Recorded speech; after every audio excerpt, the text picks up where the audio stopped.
Sa isang bansang itinayo, sa lakas ng kanyang mga mamamayan, may mga taong nagtataas ng sarili sa karaniwan.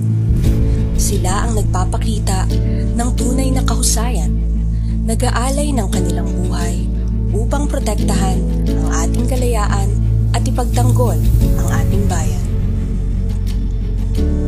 Ngayong araw ng kalayaan, pinararangalan natin ang tapang at di matitinag na diwa ng mga tunay na bayan.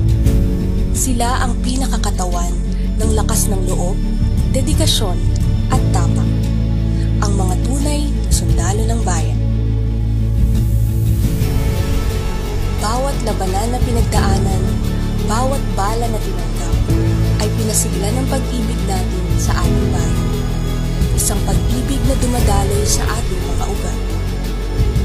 Parangalan natin ang mga nauna sa atin at magbigay inspirasyon sa mga susunod sa ating mga yapak.